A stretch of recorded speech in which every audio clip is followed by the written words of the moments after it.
우리는 길거리를 거니는 이 모든 사람들이 이성애자라고 생각한다. 그래서 누구도 LGBT에 대해 이야기하지 않는다.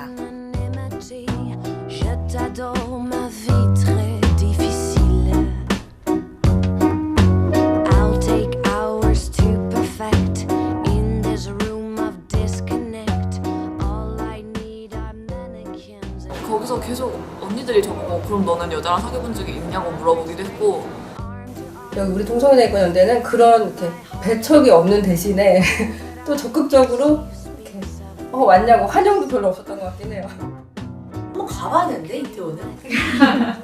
이태원 한번 가보셔야 돼요. 이태원을 갔다 오면 행복감을 느끼실 수 있을 거예요. 같은 경우에는 어디 가서든 커밍아웃 해야 돼요.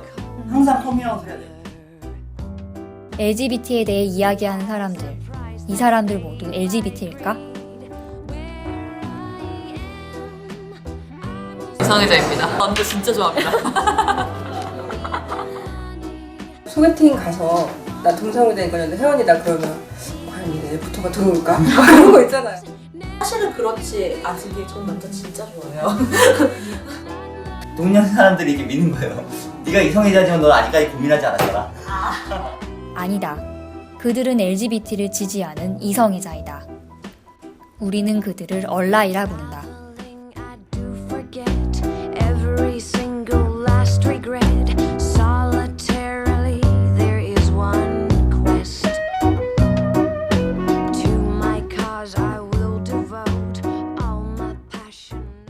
미국 최대의 LGBT를 위한 인권단체인 휴먼 라이츠 캠페인에서는 얼라이를 그들 스스로는 LGBT가 아니지만 LGBT 평등을 위해 적극적으로 힘써온 사람들이라고 정의한다. 그렇다면 이들은 왜 얼라이가 되었을까? 현재 한양대학교에 재학 중인 소영 씨. 소영 씨는 커밍아웃한 같은 대학의 혜미 씨와 4년째 친한 친구다. 대학 와서 만난 성소수자 친구들을 이제 만나고 그리고 그 친구들이 되게 맞다고 생각하고. 저보다 더해요. 소영이만 해도 얼마 전에 그 뭐 신촌에서 무슨 포비아들이 뭐가 있다 그래서 소영이랑 뭐 다른 친구들 몇 명 해가지고 그 피켓팅 같은 걸 그 깽판 치는 그 사람들 하는데 깽판 치러 간 거예요. 근데 저는 그때 전날 애인이랑 클럽에서 놀다가 침대에서 자고 있었거든요. 그러니까 이제 저보다 더 이제 당사자성이 더 강하게 된 거죠. 눈물이 계속 나는 거예요. 너무 미안했어요. 얘가 그거를 혼자 숨기고 있었을 거와 그간에 혹시 누군가가 얘를 불편하게 하지 않았을까. 소영 씨는 친구들의 커밍아웃 이후 LGBT 인권을 위해 적극적으로 활동하고 있다. 저희 석순실 가려고요. 고려대학교 여성주의 교지 석순에서 활동하고 있는 슬기 씨. 제가 여성영화제 스텝을 하면서 접하게 된 독립영화인 간지들의 하루라는 거에서 배우들이 실제로 어린 나이에 자기 힘으로 살고 또 성소수자인 그런 친구들 얘기였어요. 그 마침 감독님이 저희 학교 선배님이라서 제가 그거 가지고 GV 때 좀 친한 척을 했었어요. 그렇게 해서 이제 배우들이랑 친해져서 그분들을 통해서 처음으로 레즈비언 친구가 생기고 또 친구다 보니까 훨씬 그 문제에 공감이 가잖아요. 어떤 상황에 처해 있는지 어떤 문제를 겪는지. 그러다 보니까 자연스럽게 저는 그분들을 이제 지지하게 된 것 같습니다. 슬기 씨는 레즈비언 친구를 알게 되면서 여성주의뿐 아니라 LGBT 인권에 관심을 갖게 되었다.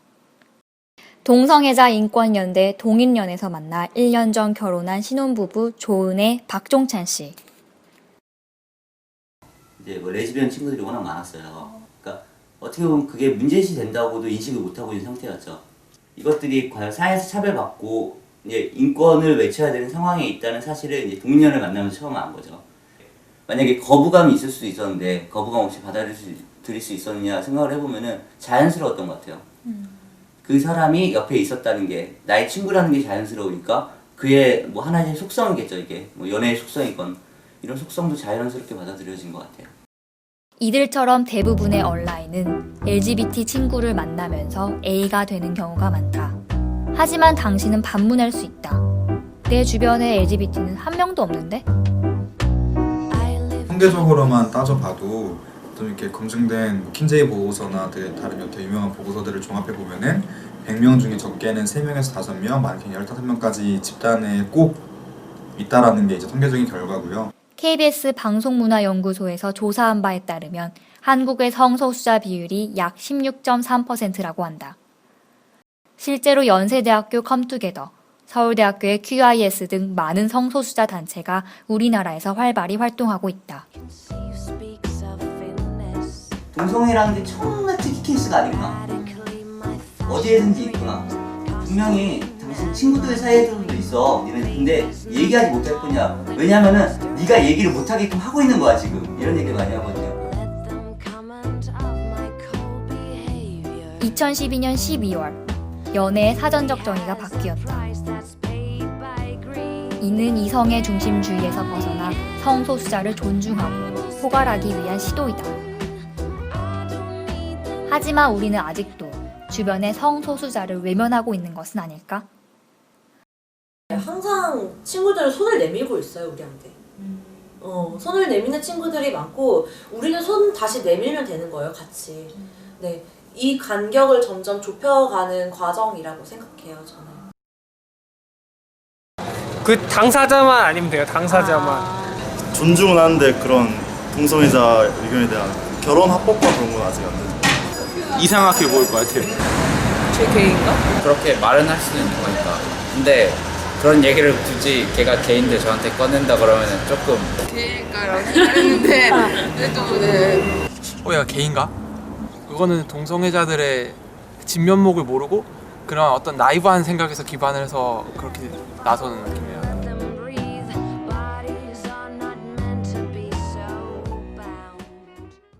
저 카페에서 알바하는데 거기서도 제가 이제 저는 성소수자를 인정한다 약간 이런 말이 나온 적이 있었어요.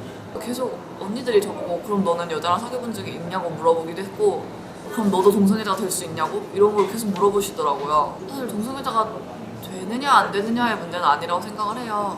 될 수도 있죠. 제가 살면서 어떻게 알겠어요. 지금은 어쨌든 남자가 좋지만. 그래서 그냥 그렇게 좀 어물쩍 대답을 넘어간 적이 있는데 확실히 그런 오해는 받을 수밖에 없는 것 같아요.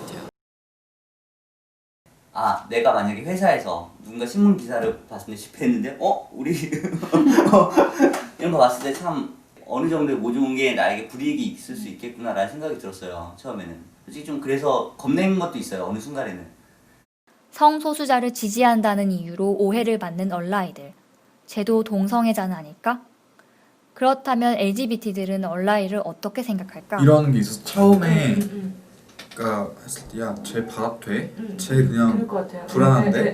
그러니까 이게 뭐 당연한 사람 심리잖아요. 왜냐면 만약에 그 친구가 그냥 호기심에 들어와서 나가서 야, 쟤 게이고 쟤 레즈레이고 말하고 정말 큰일 나는 거니까. 처음에 말을 한마디 하기가 너무 어려웠어요. 나는 이성의 중심의 사회에서 너무 오랫동안 살아왔기 때문에 이 말이 어떤 특정 집단에 익숙한 사람들에게 굉장히 부정적인 단어라는 개념도 없다 보니까 너무 조심스러워져요. 처음에 말 한마디 하기가. 동성애자 입장에서도 이성애자가 자기들을 얼마나 이해할 수 있을지 의문이 드는 것도 어쩔 수 없는 부분이라고 생각을 해서 그분들한테 저희가 이제 진정성을 입증을 해야 되는, 그러니까 입증을 하려면 계속 공부를 더 해야 되고 그런 것 같아요. 이성애자들은 얼라이들의 성 정체성을 의심한다. LGBT는 얼라이들의 진정성에 의문을 갖는다. 성소수자와 이성애자의 경계에 서 있는 사람들 얼라이. 그럼에도 불구하고 그들은 왜 자신의 문제가 아닌 이 일에 관심을 가지는 것일까?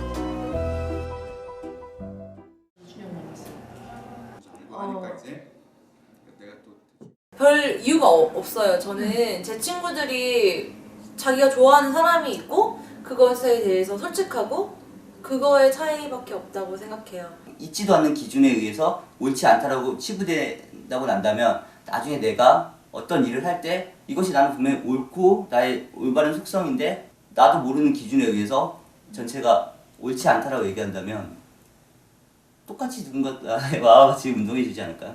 약간 호모포비아 같은 사람들한테도 훨씬 실제 성소수자보다는 훨씬 덜 거부감을 느끼게 하면서 다가갈 수가 있다는 점에서도 저는 장점이라고 생각을 하고요. 밀양이나 뭐 제주나 아니면 노동자 문제나 다 이슈 파이팅이 가능해요. 실제로 큰 이슈를 하나 떼어놓고 그거를 통해서 연대해가지고 크게 싸우는 거잖아요. 동성애 이슈는 이슈 파이팅이 좀 어려워요. 왜냐면 당사자 운동인데 그 당사자가 아우팅 당하는 게 너무 무섭기 때문이죠. 그럼 우리가 할 수 있는 역할이 무엇일까 여기서? 자기가 만약 동성애자라고 한다면 쉽사리 얘기 못 할 거예요. 이런 것들에 대해서, 주위 친구들에 대해서. 왜냐면 바로 다음 질문 이거거든요. 너 동성애자야? 거의 이게 바로 다음 질문이거든요. 이런 얘기를 했을 때. 근데 아니 이성애자야. 근데 그게 문제가 돼? 라고 얘기할 수 있는 거는 거의 그 안에서 이성애자가 가장 쉽지 않을까. 그게 역할인 것 같아요. 가장 큰 역할. 저는 여자로서 차별받는 부분이 있고 그리고 아니면 뭐 집이 잘 사는 건 아니니까 서민으로서 또 차별받는 게 있을 거고 그런데 그 와중에 제가 가지고 있는 거의 유일하다고 볼 수 있는 주류적 속성은 이제 학교가 고려대라는 건데 제가 이걸 가지고 엘리트주의처럼 다른 학교를 무시한다든지 하는 거는 결국엔 제가 소수자인 경우에 제가 받는 차별들은 또 합리화를 시킬 수밖에 없는 그런 라인이잖아요. 그래서 좀 자기 안에 있는 소수자 감성을 좀 깨우치는 게 중요하지 않을까 하는 생각입니다. 그 소수자라는 점으로 우리는 모두 소수자다. 누군가는 여성이라서, 누군가는 학벌이 낮아서, 누군가는 비정규직이라서, 누군가는 아시아인이라서. 누군가를 차별하는 사회가 된다면은 자신도 언젠가는 차별받을 수 있는 위험에 노출했다고 생각해요, 저는. 인권의 문제는요. 누굴 타자화해서 누굴 동정해서 나오는 문제가 아니라고 생각해요. 결국엔 누구나 다 약자고 어디서나 자기는 이제 자기의 상황이 될 수 있는 거거든요. 저는 김조광수 감독은 지난 9월 동성애자 최초로 공개 결혼식을 했다.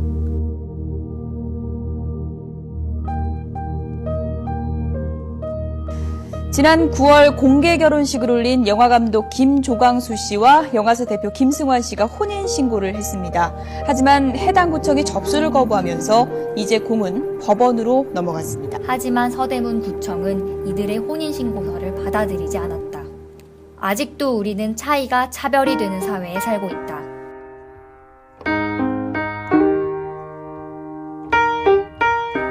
차이가 다양성으로 인정받는 사회. 그 사회를 위해서 우리는 모두 얼라이가 되어야 한다. I told my mom, tears rushing down my face. She's like, Ben, you've loved girls since before pre-K. Tripping. Yeah, I guess she had a point, didn't she? Bunch of stereotypes all in my head. I remember doing the math, like, yeah, I'm good at Little League. A preconceived idea of what it all meant. But those that like the same sex had the characteristics, the right way.